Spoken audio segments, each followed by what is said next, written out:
You editors and your colleagues from various media houses and organizations,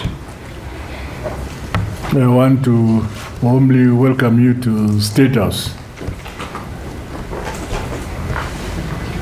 I do so mindful of the fact that this is the first such meeting we are holding, and that you represent different ownerships, editorial paths, and tendencies which in some constitute our national media industry. Yet I am aware that one common denominator you have in that diversity and even competition is the fact of being Zimbabweans. Those who are Zimbabweans can put up their hands. We are all sown to this land. Whatever our ownership and editorial policy we pursue and espouse as individual media houses or organizations. We commit ourselves to serving our nation. Indeed, for all times, to defending its interests, safeguarding its sovereignty, working for its stability and justice, and for the unity of our people in their diversity. This is what we mean when we say nyika inovakwa, inotongwa, inodzivirirwa, gonamatirwa nevene vayo. It is my wish that we meet more often in this extended way, so I get to appreciate your thinking, your work, and your challenges the same way I would want to believe you are just as eager to do the same in respect of my work as an elected public servant and a leader of our nation. Nation building is always a collaborative project, and we all have roles to play in that binding process. I'm actually aware that your industry is having to survive in a very complex and a challenging environment where many things have and continue to change. Not least among these is a seismic shift in reader, viewer, listener interest and behavior. Much of it caused, motivated, or aided by giant technological changes and possibilities. The old media is dead, and with it, old modes, models, and ways of doing your craft. We feel the impact and the repercussions of these changing technologies. Even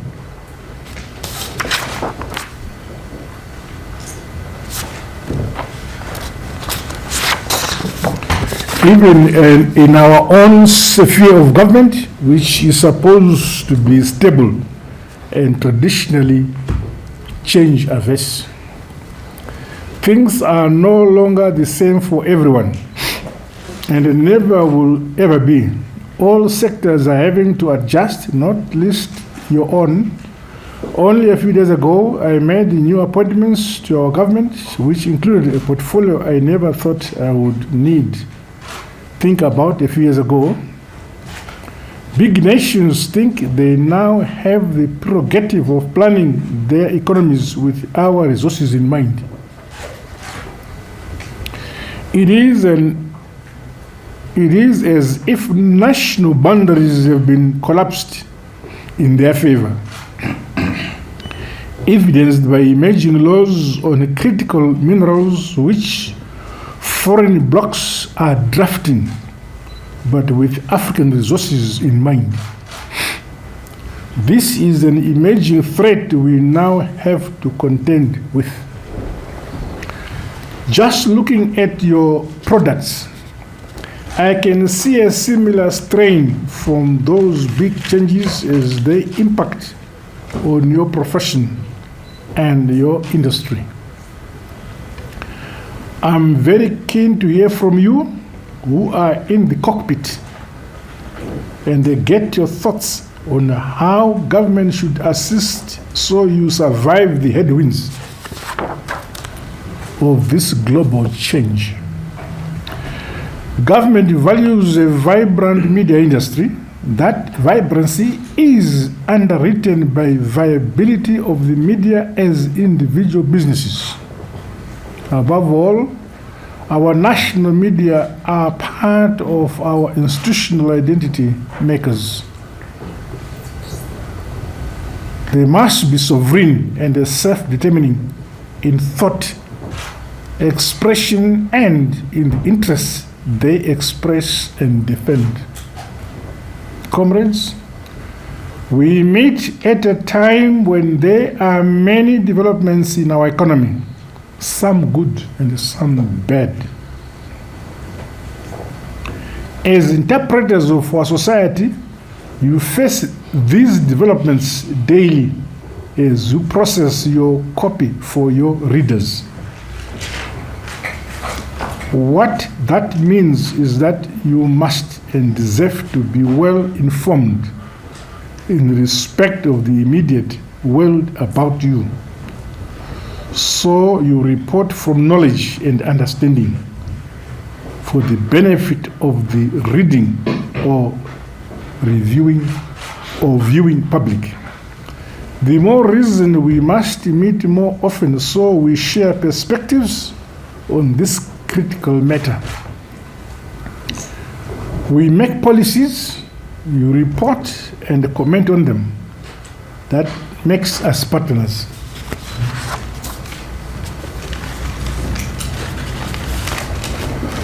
No less complex is the political terrain, which is always in a state of permanent flux. As with the economy, society expects you to be in the know and to offer directional insights on the political trajectory. Well, we are the political actors, quite often writers of the political script which shapes the daily life of our nation. Your profession is to read and understand that script, which we do not always write legibly, so you can report and comment on it. From where I sit, I'm always fascinated and even amused by your attempts at reading and interpreting those politics we ourselves do. Some political issues you do report well, others with quite some dramatic imagination. All in all, I want to believe you do it all in good faith.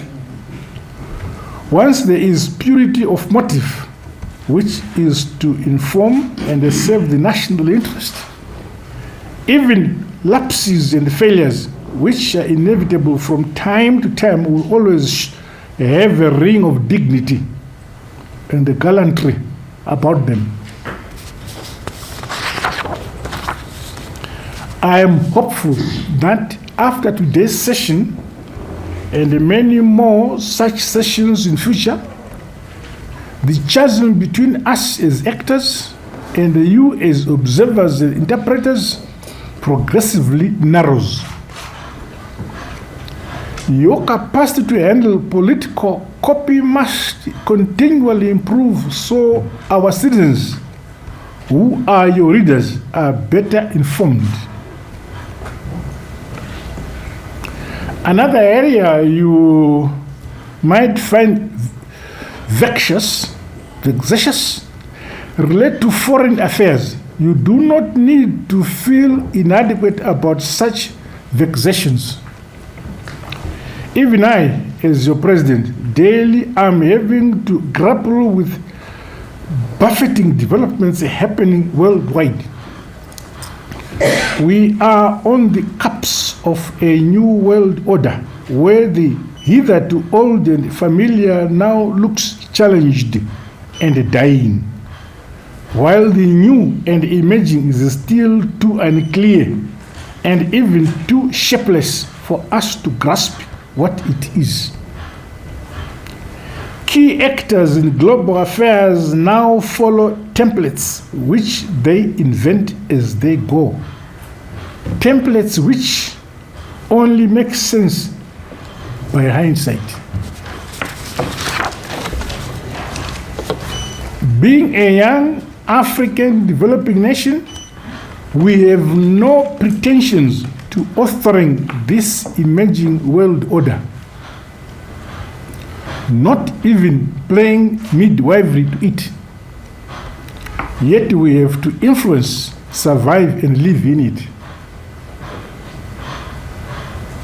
Zimbabwe is now in the chair of the Southern Africa Development Community, SADC.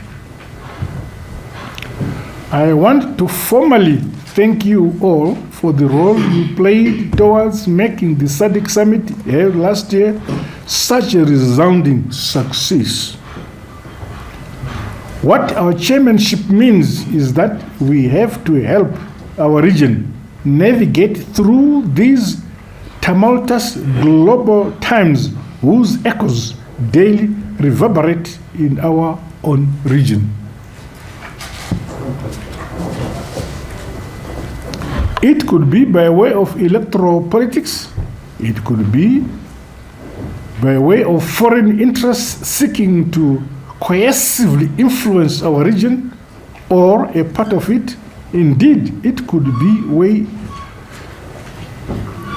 by way of instability and even complex conflict situations such as we are witnessing in the Congo. We are having to summon new tools or even inventing them, so we tackle these new challenges or old ones with new dimensions as best we can. Whoever imagined that SADC and the East Africa Community, EAC, would hold a joint summit? Yet that happened only just over a week ago, with the promise of more such summits in future. I'm barely a day from the 38th ordinary session of the African Union, AU, in Addis Ababa, Ethiopia.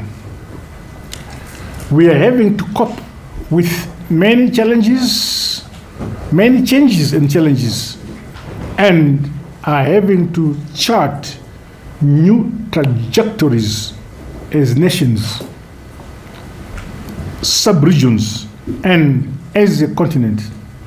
Again, all that bears down on you as interpreters of events and developments in the world.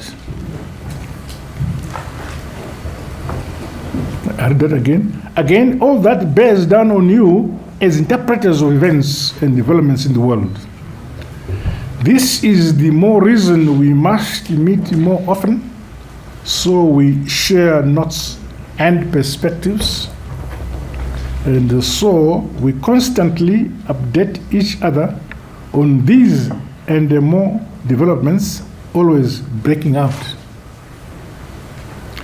When my spokesperson, George Charamba, consulted me on this edition of what I believe is going to be the first of many such to come, I readily acceded to it, more so given that this is the beginning of yet another year into my mandate. It is vitally important that I share with you my thoughts on what the government plans to do in the year we have just begun. It is also important that together we discuss how we can assist each other to make the year another success for our nation. I told this young man, Charamba, that the invitation must embrace as many leaders from your industry as possible, the good and the bad. I'm happy you are here in your numbers and diversity. I would want to interact with many more, including those publishing online. I also told Commissioner Charamba that everything is on the table so that we engage and exchange in the spirit of complete openness, with nothing and no area being regarded as taboo. If any matter is raised with which might verge on the sensitive, I will still engage it, while appealing to you to exercise due restraint and responsibility in the national interest. That way, we can take each other into confidence, making this forum mutually beneficial and worth our while. With these remarks, I'm ready to participate in the session as you have formulated it. And once again, you are most welcome. A very good morning.